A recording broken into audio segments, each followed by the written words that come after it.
and it's going to be really fun. It's going to be so fun. Are you excited, team? So excited. Yes. It's great. It's going to be great. It's going to be great. We defo just had an issue with our sound, so we might need to just sort of like reintroduce again. Hi everyone, welcome to XLT.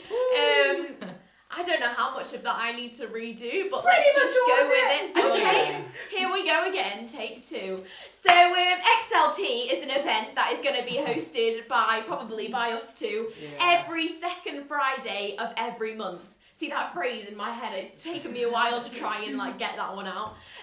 But yeah, there's gonna be a guest speaker, there's gonna be Zoom small groups, there's gonna be adoration, where we're gonna discuss some amazing topics and we're gonna hear some amazing things from some amazing people, and basically it's just an amazing time. So please come and join us. Please comment anything you've got to say or any questions you've got to ask in the comments box. And yeah, this needs to be as interactive as possible. So we want to hear from you as much as like we're going to talk at you as well. So please, please, please get into a discussion with us. But yeah, I think that's a small summary of everything that I said before. So there we go. How excited the team? Woo, yeah. We're excited team. Woo. Yes, brilliant. So Lucas, over to you. Yeah, and you heard how excited the team were, and one of the reasons why that is because we are joined by a very, very, very special guest speaker. And now, today, we are joined by James from the Columbans. James, can you hear us? I can. Yay! Yes! Amazing! Oh, I'm feeling a little bit humbled. How are you, James? Honestly, I'm absolutely petrified. Oh, yeah. That's okay. That's okay. good. That is good. But just to, break the ice like we love to do in youth ministry, we are just going to play a quick little game, okay? So it's nothing to worry about or be terrified about or anything like that. It's just if you get the wrong answer, we're going to tell you that it's wrong. Judged. So this game is called This or That, and we like to do this with all of our guest speakers just to get a feel of whether they make good decisions or not, basically. So we're going to give you two options, and you've basically just got to tell us which one of those options you prefer. Okay, so really, really easy. Are you ready? Yeah, you ready? Yeah. Good. Wonderful. So the first one. Try it, let's see. Morning or night? Morning. Ooh. Pasta or pizza? Pizza. Cat or dog? Definitely dog. Tea or coffee? Neither. Wow. Hot drinks. I want my drink straight away. So water, always water. Okay. iPhone or Android? I use an Android. Ooh. Okay. Sand or? I feel like I'm being judged here. No. A little bit. No. Sand or snow? Sand. A film series or a TV series? Ooh. Countryside or city?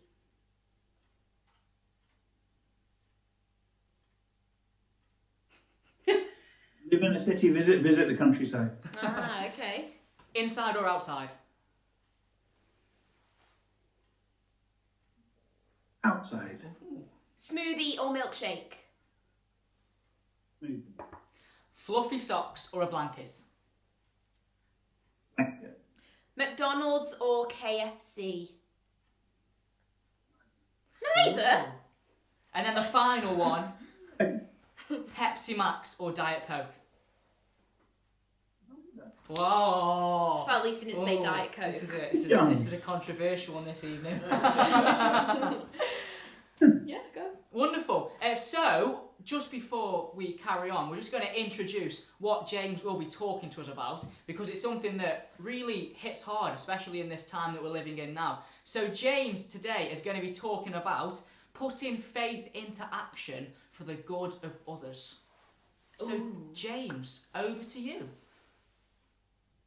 Right. Okay. What an introduction. Choosing between those things is not always easy, but those soft drinks are horrible. That was easy. So I'm going to do this in the form of 5 top tips, and if the team would provide a bit of a drum roll before each one, that would be really exciting. We can do Are you ready? Yes, of You can do a course. practice. Ready? Drum roll now. That's good. All right, and number 1. Excellent. Number 1, I have a prop for each one. So my first thing is, you're not too young. You're not too young to make a difference for other people. And my prop is a little picture of Greta. I'm sure you all know about the climate strikes. Pope Francis met with Greta last year and encouraged her to keep going. Young people can do amazing things. It says in Scripture, in the book of Timothy, it says, don't let anyone, the letter of Timothy, don't let anyone look down on you because you're young. Right? Don't let anyone look down on you. They can look down on you because you choose like the wrong thing in your game, but not because you're young. And I found some examples. So see this picture at the top here? This is called a hangy, which I quite like, a hangy. It was a 17-year-old Catholic student who created this thing, and the idea is that because of COVID, you don't want to touch stuff on the underground or whatever. So you take your hangy and you go and hold on to that. And then the bit I don't get is I can't see why you don't just slide up and down the tube. But he won an award for it, so it must be good. This is a 12-year-old young lady that she created during the middle of the lockdown what she called kindness packs. And in there were puzzles, there were recipes, there were things to help you relax, things to support your mental health. And she took them to people who were isolating. I've seen school groups that produced cards and presents to take to care homes. Apparently, there's a retreat team somewhere around here that won an award for what they were doing during lockdown in terms of kind of, oh, look how happy you look, Becky. For kind of, you know, the fun they're providing via TikTok and the moments of prayer and reflection. So young people can do amazing things. And do you know what? My 2-year-old son, just yesterday, kind of shamed/guilted me into picking up some rubbish that was out in the park because we've been talking about looking after the world, and he was like, Daddy, look, rubbish. So I had to pick it up and take it away with me. Like, whatever age you are, you can make a difference. And now's where it gets all exciting and interactive. Dun, dun, dun. Team, can you think of an example of when a young person has done some amazing things? A young person has made a difference. Yeah, I think Marcus Rashford, the Man United player, he's 23 years, he's only just turned 23 years old, and he's got an MBE for his services to the country with his ending child food poverty scheme. He wrote that letter to Parliament and made them do a complete U-turn on their entire stance on. He's made is it a task force out of all the sort of superpowers of food retailers to provide food for the less fortunate. And it's not just like he's using his fame to do it. He's even gone and done it. You know, he was seen at, I think, Tesco or Sainsbury's or something, packing food pellets and getting shipped off to kids without food. Great example. Young person using the power of social media, using what they've got, getting something done. Like, brilliant. Thank you. I need another drum roll, and this needs to be the biggest of the 5 drum rolls because this is the one that's going to lead into the joke that my wife said I shouldn't do. Ready? Drum roll. Okay. At number 2 is this carefully contrived prop, and the joke that goes with it is, what did the cold horse say? I don't know. Neighbour. Okay, I'm just going to assume you didn't get it.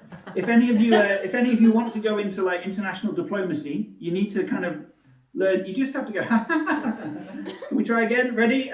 Neighbour. Vastly improved. Thank you. So the second one for me is about neighbours. So you might remember when Jesus was asked, like, what's most important? He said 2 rules. He said, love the Lord God with all your heart and love your neighbour as yourself. He was then asked the question, well, who's my neighbour? And in response, he did that really famous story, the Good Samaritan.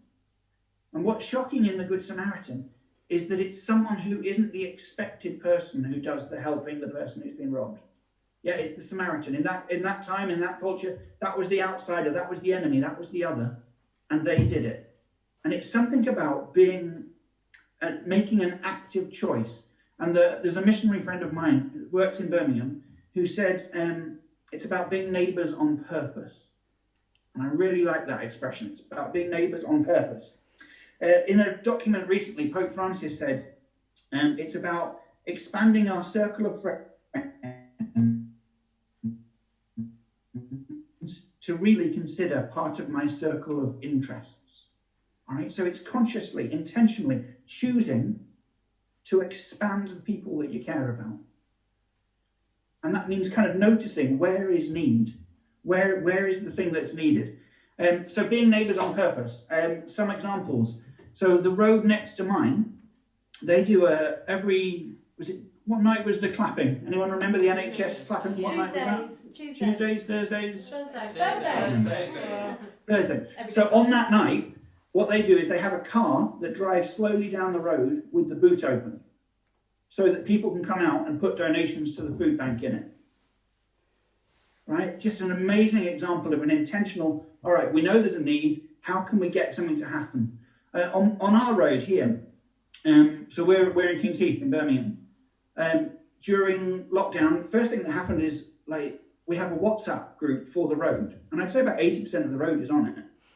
And then there was one lady, an older lady down the end, who set up what she called the library. So we would all donate books, we'd bring them to her, she'd wipe them down, put them out on the wall, and then we'd all get a message saying the library is open. And if it starts raining, she takes it in and brings it out, and it's a way of kind of sharing books around this time. But it's also a way of building community, because it wasn't just about getting the books, it was also about seeing each other. And especially for those who are lonely, those who are isolated, it's a moment where you connect. In a COVID appropriate way, obviously. But being neighbours on purpose, making an effort to look around your area and notice where is the need and what can I do in response to it. That's number 2, and you can just wave goodbye to the horse. Yes, because the drum roll now kicks in.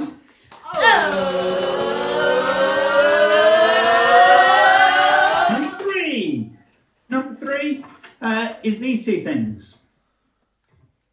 These are my image for number 3. So there's a rather gorgeous picture of me at a protest. And my little banner says, for family, faith and future. And here is a £5 note. I wonder what he's talking about, they all say. Well, to me, these represent 2 things. So this represents charity to me. And I think as Catholics, we know that we are called to be charitable. We know that we're called to give, to donate, to collect stuff and hand it in, to give our time. All of that is really important. And Catholic schools, I think, are so good at teaching charity. What I think we sometimes miss is the justice element, because we're called to that too. Now, let me explain how I understand those things. So I think of the charity as dealing with the consequences of a problem. Okay, so for example, with homelessness, you might be giving out food. You might be giving out blankets, sleeping bags, all right? That's a charitable thing. It's a good thing. We're all called to it. The other side of it is saying, well, why are people homeless? And how can we prevent that happening? That, to me, is a justice question. It's looking at what are the causes. So charity, I'm saying, is about consequences. Justice, I'm saying, is about causes. So you might say, well, why are people homeless? Why are ex-servicemen and women coming back to the UK and ending up on our streets? Is that okay? Why don't we have enough cheap housing? Why aren't people being paid well enough? Why is relationship counselling falling away? Why are people coming out of prison and ending up on the streets? Or why are asylum seekers ending up destitute? To me, these are justice questions. And it's looking at the problem and unpicking it. So sometimes it involves campaigning, protesting, saying, so I would say campaigning is about yes. It's saying, what do we want? It's a good news thing. Protesting is about saying no. It's saying, no, that is not okay. So I think those parts are justice. Sometimes it's about writing letters. Sometimes it's just about going back up the problem a little bit. How can we intervene to stop something happening? Let's try the team on this one. So justice, charity. Can you think of a charitable thing that we could do, for example, about poverty overseas? One of the charities I really like is a charity called Mary's Meals, and they work to provide school meals for poor people, especially in Africa and in poorer countries. If you spend £11, that will save a child. It will go a long way. It will pay for their school meals for a whole year. So it's a massive difference for just a small amount of money. Yeah, so Mary's Meals, great charity, and Catholic charity. And you can see what they're doing is they're dealing with a real need. All right, so yeah, I would say that's a charity. But I would say there's also a justice component. So if you put all your attention on the charity thing, you're missing a trick. Because the other side of it is saying, well, why is that necessary? Like, we need to think about climate change, for example. We need to talk about trade rules. We need to talk about like the history of racism and colonialism. And how do we challenge and unpick some of that stuff? So maybe it would be about getting involved with campaigning on debt, for example, or campaigning on climate change. Other ways to unpick, but actually affecting the same people as the example you just gave. Brilliant. We're going to move to number 4, but before we do that, I need a...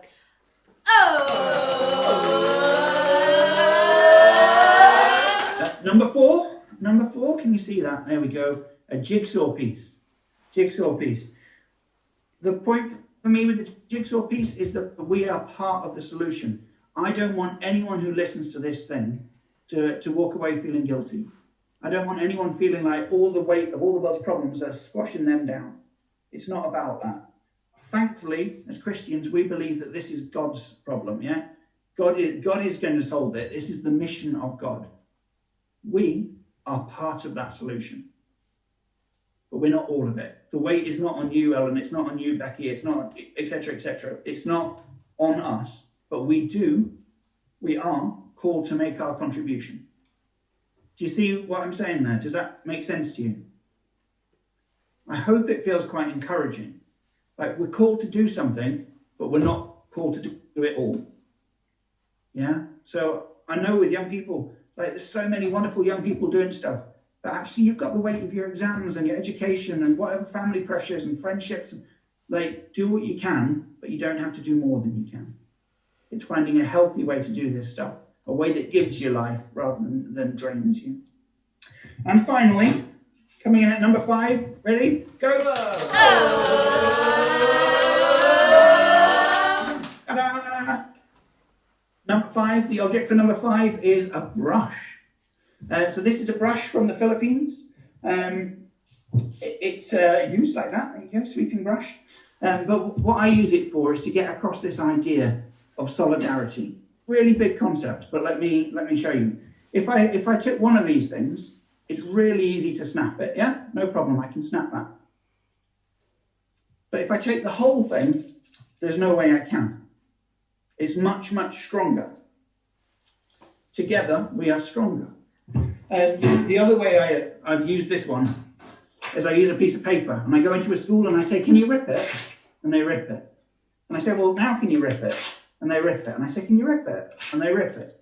And gradually it gets harder and harder and harder to do. And eventually you can't rip it. So the message, together we're stronger.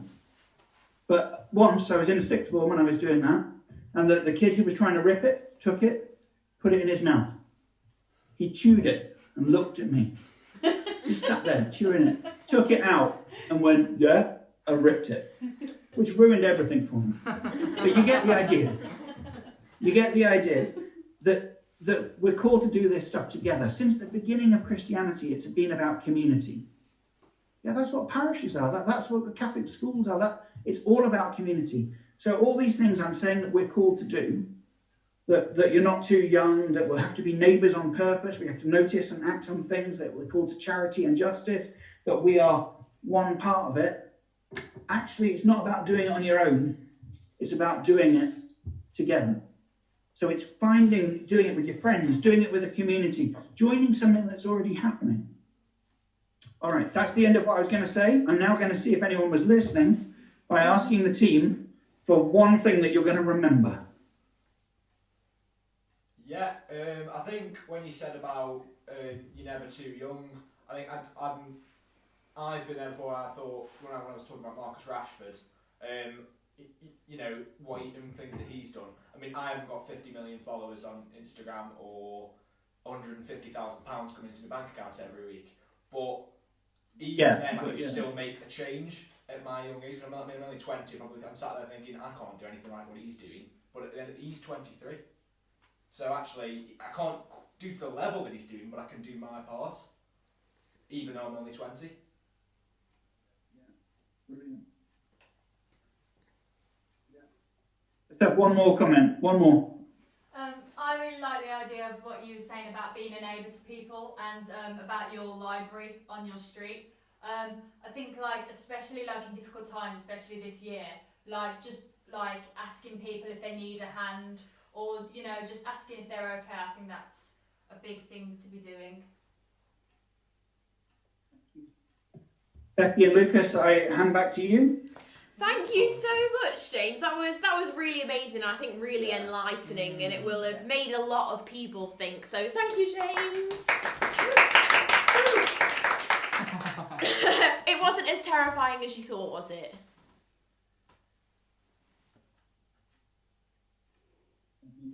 Unmute. Yes, it was. Oh, it was. Okay, that's fine. Okay, let's just forget that. Could you tell when I was holding up the paper, I was shaking? I thought you did a good job of controlling it, to be honest. I didn't notice, so it's okay. We do have quite a few questions. I don't think we'll get through them all, but the first one's a funny one. Right, okay, we've got to do this one. Is the McDonald's/KFC thing an ethical decision? Ooh. It isn't. Not a funny question. It absolutely is an ethical decision. I think one of the things we have to do is try and live in line with our values. Not a joke question at all. Yeah, there are a number of ways. So at the moment, for example, I am trying to be vegetarian. I've never been a vegetarian before. I turned 40 last year. My plan was to do a year of vegetarianism because of climate change, to try and make less of a, to be less part of the problem. I don't get it right a lot of the time, but yeah, when I can, I make a decision. I've never even thought of it like that. I'm just like, I like a McDonald's burger, you know what I mean? Okay. What is the quickest, easiest thing that we can do to make a difference today? Get online and take action in some campaigns. There's loads of campaigns out there. I would suggest looking at the Climate Coalition. So the Columbians are members of that. There's loads of climate change stuff at the moment. There's quite a lot of refugee campaigns around at the moment. Really I don't know if you heard about the family that died in the Channel, trying to get into Britain. It is not okay what our government has done, and we are called to try and make change. So if you were to Google safe passage, or kind of safe ways of claiming asylum in Britain, you'll find various campaigns online right now that you could do, that you're sending a message to your MP. There are loads of things you could do right now at home. Absolutely. Brill. These are great questions.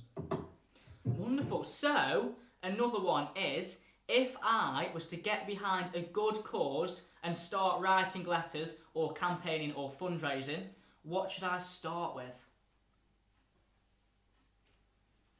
You should start with, do you know the word discerning? Yeah. To work out kind of what is it that makes your heart sing? What is it that what's the thing either that you get very angry about or you're very passionate about? Don't try and do everything. Pick one thing, and there's a process that the Catholic Church uses, Pope Francis uses all the time. See, judge, act. So find out about it. Pray about it, reflect on it. What does our faith have to say about it? What does your heart say about it? And then act. So I would say use that process to kind of say, all right, I often use juggling balls with different justice issues on. One might have racism, one might have mental health, one might have poverty, homelessness, and I get kids to juggle them, and they eventually start dropping them. And the point is, you can't hold them all up. So pick the thing that you care about. Work out, what is it that I'm interested in? And then I would link it back to this. It's going to be easier for you, and you'll go further with it if you don't do it on your own. Try and find a way. There's a famous saying, which is, if you want to go fast, go on your own. If you want to go far, go with others. So I know a 17-year-old kid at the moment that's just managed to set up a justice and peace group in her sixth form. And together they're working on climate change, racism, and I think it was homelessness. So there's a group of them working together with the support of school trying to make change. She will get further in that journey than someone who on their own says, I'm going to go for it. But if you haven't got anyone, go for it anyway. You'll find community. Wonderful, thank you. I think that's a really good note to finish on as well. We haven't got any time for any more questions, James. There was a load of questions which I'm sure will be discussed in small groups, which is what we are about to move into in very shortly. But yeah, so James will be popping into the small groups, I'm pretty sure, on Zoom, which is where, if you've registered, that's where we are heading over now. We're heading over to small groups where we're going to talk about everything that's been raised a little bit more and have a bit of discussion about it all. So we thank James again for all of your insight and all of the amazing things and top tips that you've had to give us, which I'm sure will be really useful for everybody that's watching. And then we are going to be going into a time of adoration at around 8:15. Yeah. So please be back to join us live on YouTube at 8:15 for a time of adoration, just so we can properly sit with the Lord and think about everything that has been discussed and everything that we have heard today. So yeah, thank you, James. Thank you, James. Very much.